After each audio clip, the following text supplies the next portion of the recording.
When his time of service was completed, he returned home. After this, his wife Elizabeth became pregnant, and for 5 months remained in seclusion. "The Lord has done this for me," she said.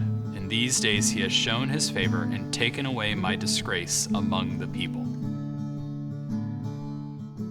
In our passage today, we get to see a shining example of faithfulness in Elizabeth. Yesterday, we heard the story of Zechariah and how he responded to good news from God with questioning and doubt. But today, we learn from the example of Elizabeth, pure gratitude for the good news that God had brought her.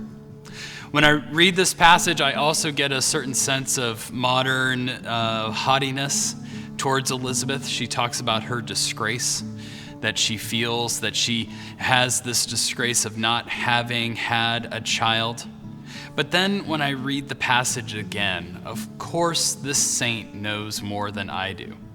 You know, she's not actually talking about a sense of disgrace that she feels, but rather it's a disgrace that other people have put on her.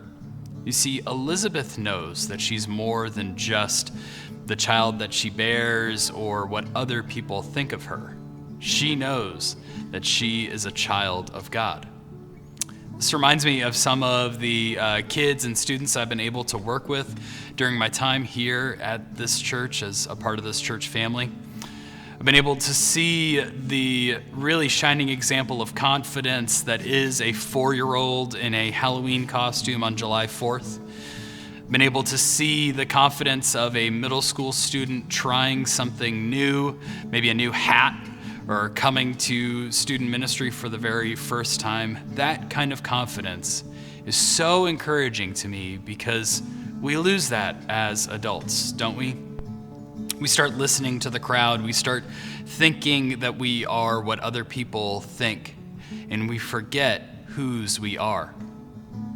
Whenever one of our students graduates high school and goes off to college or career, I make sure that they hear 2 things. Number 1, your church is cheering you on. And number 2, remember whose you are. What I mean by that is that as we go into this world, we can sometimes think that we are what other people think. We begin to think that we are defined by what others say about us, but we must remember whose we are. Elizabeth knew this. She was a child of God, regardless of what people in the neighborhood thought about her and her family.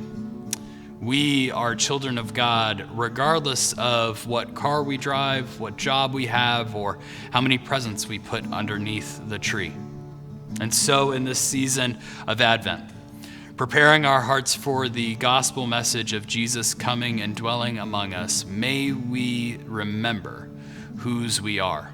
So my challenge for you today is assess every cue that you give yourself, every definition that you assign yourself, and may you know whose you are. Amen.